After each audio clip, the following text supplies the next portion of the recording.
The quote is famous. John Lennon said it. Before Elvis, there was nothing. People hear that and think it's not true. Of course, there was something. There was music.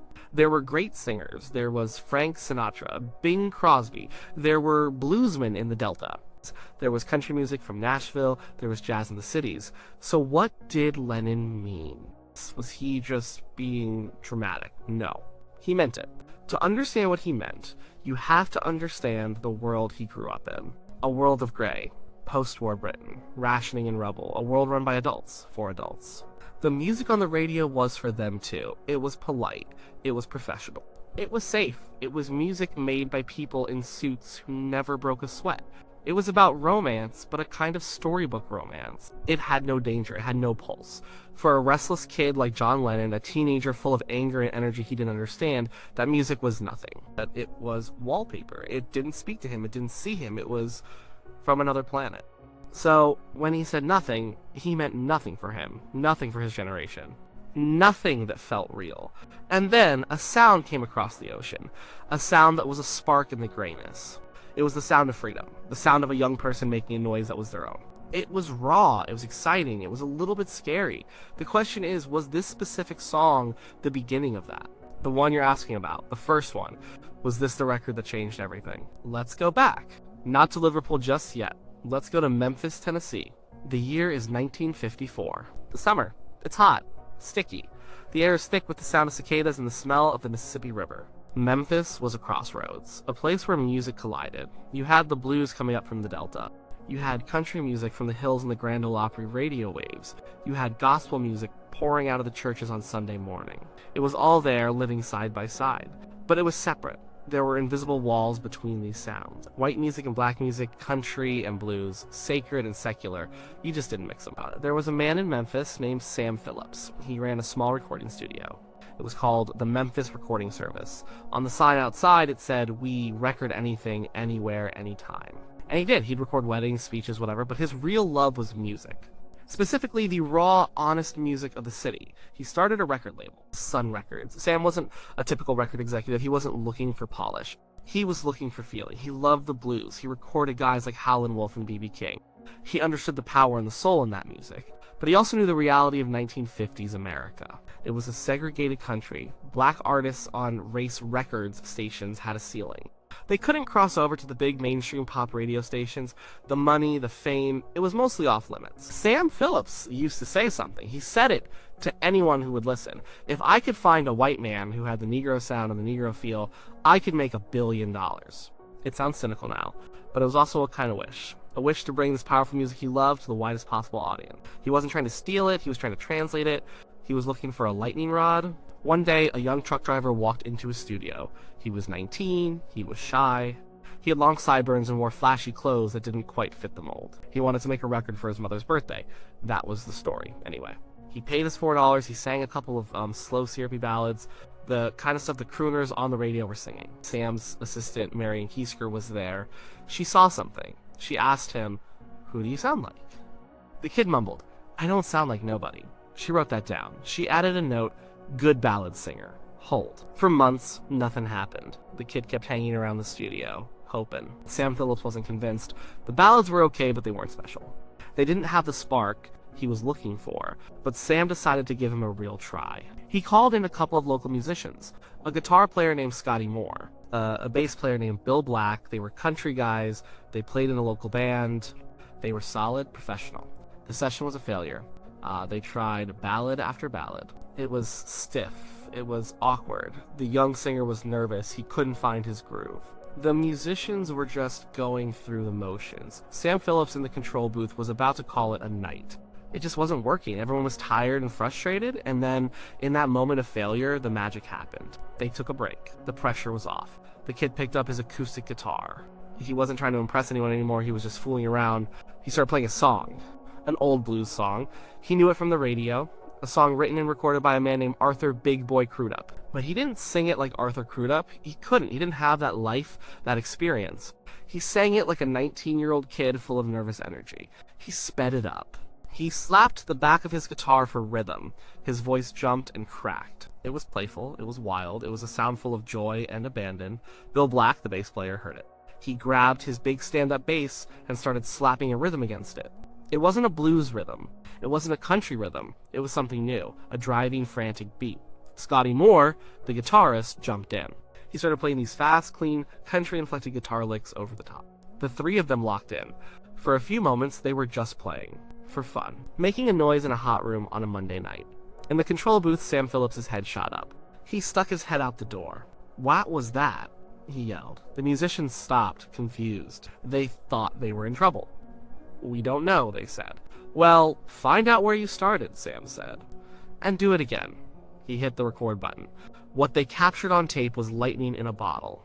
It was an accident. A beautiful, world-changing accident. It was the sound Sam Phillips had been hearing in his head for years. It was a white kid singing a black man's song. But he wasn't imitating, he was transforming it. He was pouring his own experience, his own culture into it. The blues melody was there, but the feel was different. It was jumpy, it was nervous, it was rockabilly. It was the birth of something. The song was raw, there are no drums, just that slapping bass, that ringing guitar, and that voice. A voice that soared and swooped and hiccuped. It was the sound of a kid who couldn't stand still. Sam knew he had something, but what was it? It wasn't blues, it wasn't country. It wasn't pop, it was all of them at once.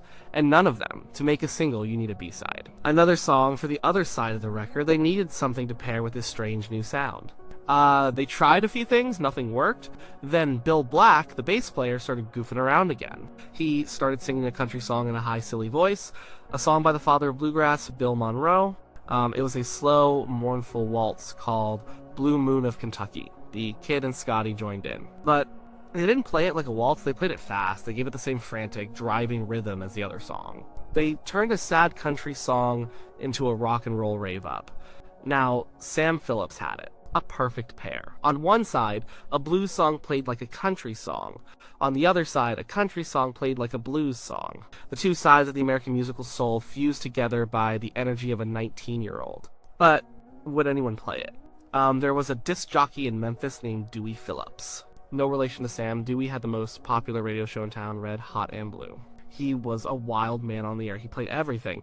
He was one of the few white DJs who played black R&B artists right alongside the mainstream pop stars. He didn't care about the invisible walls. He just cared about good music. Sam Phillips took a test pressing of the new record straight to Dewey. Dewey listened to it once. He saw the potential. He knew it was different. He told his listeners he had something special. He played it. The radio station's switchboard lit up. The phone started ringing and didn't stop. People were asking, "Who is that? What is that?" The reaction was immediate and intense. Some people loved it, some people hated it, nobody was indifferent. Dewey played it again. And again. He played it 7 times in a row. The reaction was so huge, he knew he had to get the singer on the air. He called the kid's house. His parents said he was at the movies, too nervous to listen to the radio. They went and got him. He came down to the station, breathless and scared. He had never been on the radio before. Dewey interviewed him.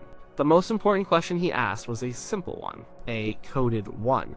What high school did you go to? The singer answered, Humes High. In segregated Memphis, that was all the audience needed to know. Humes was a white school. The listeners who had called in, shocked, assuming the singer was black, now had their answer. And that was a bigger shock. A white kid was making this sound, a sound this raw, this soulful, this black. The record sold out in Memphis almost instantly. It was a local phenomenon. It wasn't a national #1 hit. Not right away, it was a slow burn. A revolution that started in one city, on one radio station, with one song. Now, let's go back across the ocean, to Liverpool. A few years have passed. The sound has traveled. It arrived not as a flood, but as a trickle, on records brought over by sailors. On strange, far-off radio stations you could barely tune in. John Lennon was a teenager now. He was in a skiffle group. Skiffle was a British craze. It was homemade music. Folk, blues, and jazz played on acoustic guitars, washboards, and tea-chest basses. It was a start. It was kids making their own noise, but it was still polite, in a way. It was a copy of old American music. And then he heard him, Elvis. It's hard to say which song Lennon heard first. It might have been Heartbreak Hotel, it might have been Hound Dog, it could have been any of them. The specific song doesn't matter as much as the event of Elvis, but the DNA of everything Elvis became is in that first record. The one made on a hot summer night in Memphis. The freedom, the fusion of sounds, the raw, untutored energy. the sense of a young person breaking the rules and creating something new. When Lennon heard Elvis, he didn't just hear a singer, he heard a possibility. He heard someone who sounded like he felt. A little bit angry, a little bit misunderstood. Full of a restless energy that the adult world didn't know what to do with. Elvis's voice wasn't just singing notes. It was a sneer, it was a cry, it was a celebration. Yes, it gave him permission to sing in his own voice. Not like a polite British entertainer. Not like a slick American crooner, but like a kid from Liverpool. Permission to be a rock and roller. The permission to grow his hair, to dress differently, to have an attitude. Elvis kicked down a door. And through that door walked John Lennon, Paul McCartney, Mick Jagger, Keith Richards, and a whole generation. They saw that you didn't have to accept the world as it was, you can make your own world. You can make your own noise. That first song, the one made by accident, was the sound of a lock breaking. It didn't invent the blues. Arthur Crudup did that. It didn't invent country music. Bill Monroe did that. But it did something just as important. It took those sounds which had been kept apart and smashed them together with the force of teenage rebellion. It created a new language, the language of rock and roll. The song is simple, 3 chords, a few lines of lyrics, but it contains a universe of change. It's the sound of the post-war gray world cracking open and a blast of color and noise coming out. It's the sound of the 20th century pivoting, the moment the kids started to have their own heroes, their own music. So when John Lennon said, "Before Elvis, there was nothing," he wasn't dissing Frank Sinatra or Howlin' Wolf. He was speaking from his heart. He was describing his own personal experience. Before Elvis, there was no map for a kid like him. There was no one to show him the way. The world was one thing. And then, after Elvis, it was something else entirely. It was a world where a working-class kid from Liverpool could pick up a guitar and change it. And was this specific song the one that did it? Yes. Not because Lennon necessarily heard it on a specific day and his life changed in an instant.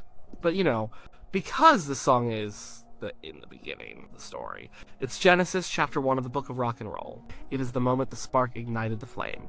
It was the first broadcast from a new world. All the power, the danger, the sex, the rebellion, the pure joy of rock and roll that would later captivate Lennon in the world, it all started right there. In that little studio. With a nervous kid, a guitar player, and a bass player just fooling around. The song was That's Alright.